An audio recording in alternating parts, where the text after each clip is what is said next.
ஏமாத்துறவங்க ஏமாந்து போவாங்க, மறந்துடாதீங்க. ஒரு வியாபாரி உப்பு வாங்கறதுக்காக தன் கழுதையை கூட்டிக்கிட்டு சந்தைக்கு போறாரு. உப்பை வாங்கி கழுத மேல ஏத்தி வச்சு கழுதையை கூட்டிட்டு வராரு. அது தெரியாம வழியில இருக்கக்கூடிய ஓடையில விழுந்துருது. உப்பு ஓடையில கரைஞ்சு போயிருது. இப்போ கழுதைக்கு சுமையே தெரியல. கரைக்கு வந்ததும் சுமை இல்லாம இருக்கு.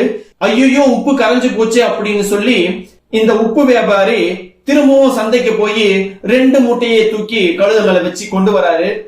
இப்போ கழுத வேணும்னே அந்த ஓடைக்குள்ள விழுது, கரைஞ்சு போயிடுது. இந்த கழுத பண்றது இந்த வியாபாரி கண்டுபிடிச்சிடுறாரு. அதனால 3வது முறை வரும் பொழுது உப்புக்கு பதிலா பஞ்சு மூட்டையை வாங்கி மேல ஏத்துறாரு.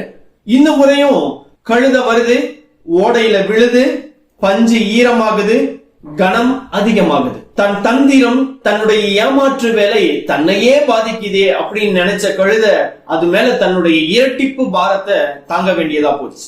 நம்மளை ஏமாத்தணும்னு நினைக்கிறவங்க கண்டிப்பா ஒரு நாள் ஏமாந்து போவாங்க. நாம யாராச்சும் ஏமாத்தணும்னு நினைச்சோம்னா நாமளும் ஒரு நாள் ஏமாந்து போவோம்.